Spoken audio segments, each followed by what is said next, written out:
Or this is so you guys can see what I have to do. So this is the cars that I had to unlock. I think I ended up buying one of the cars that I had to unlock so it counted it. So I only had to technically do 2 cars. So this is this.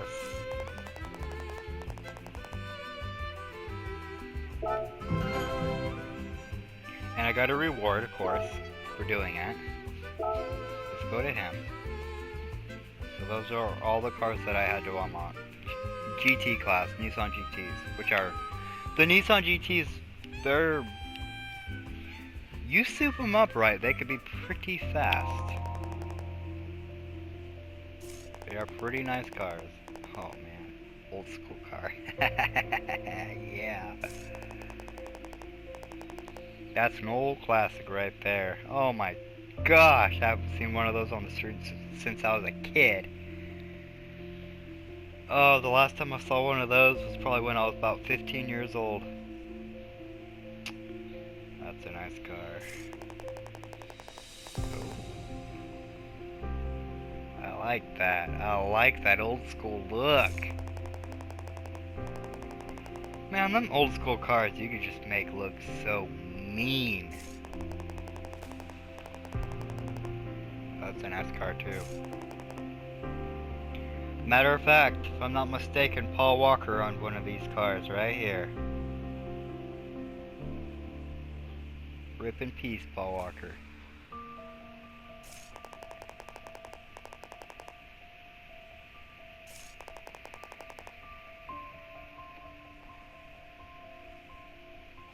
That's a nice car. Every time I see a car like that, I think about Paul Walker, man. Such a shame how he went. But at least he died doing what he loved.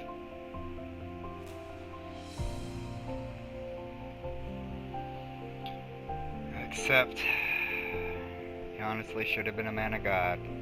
Devoted his life to God. He could have still been doing what he's doing. But he would have been a greater man at that point. It's not always about speed, because sometimes speed, it can be dangerous. And also send you down a road that you don't want to take. And the story is behind that is actually he did illegally street race. He really did illegally street race. And got away with it.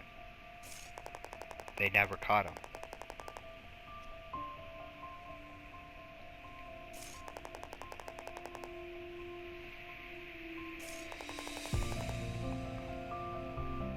And all the cars that were in the movies were actually his cars. He owned every single one of those cars. Paul Walker owned. He built from the ground up. That man would go to the junkyard and get these beat up cars that were totaled and turn them into a masterpiece and street race them in real life. But for someone to go that far and to build the cars from the ground up, I really have to give him his props, because he did a fantastic job on those cars. And I actually look up to that guy because a lot of his cars are now on display in a museum to this day. And when he was about 15 years old is when he got into, actually at an earlier age, because his dad was a mechanic, and that's what he grew up into, so.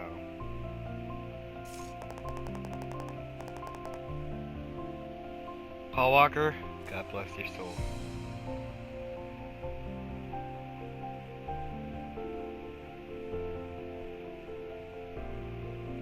I tell you what, the Fast and the Furious in those movies, aren't ever going to be the same without that man. I can tell you that.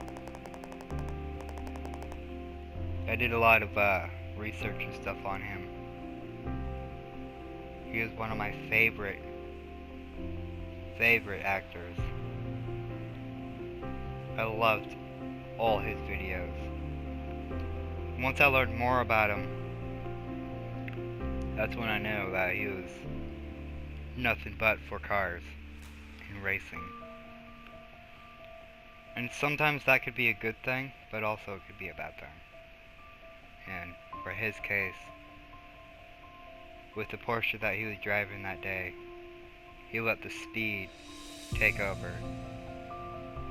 He let the thrill of that speed take over.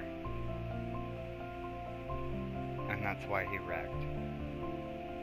But God bless his soul. That's a man. That's a man right there, though.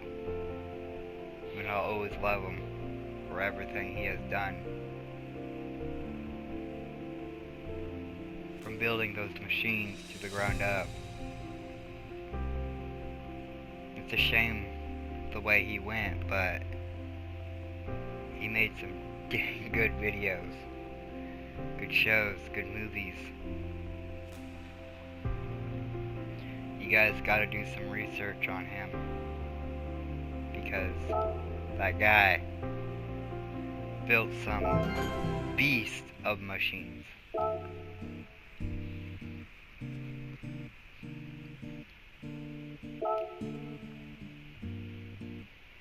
And I'll always love what he created.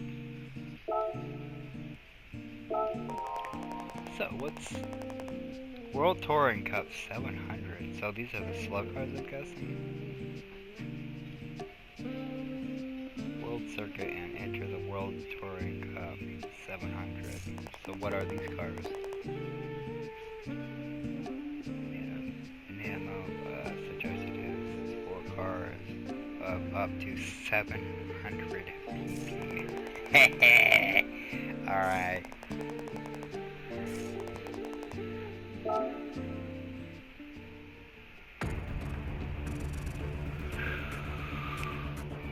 Ooh. I'm gonna stop the video there so I don't get copyright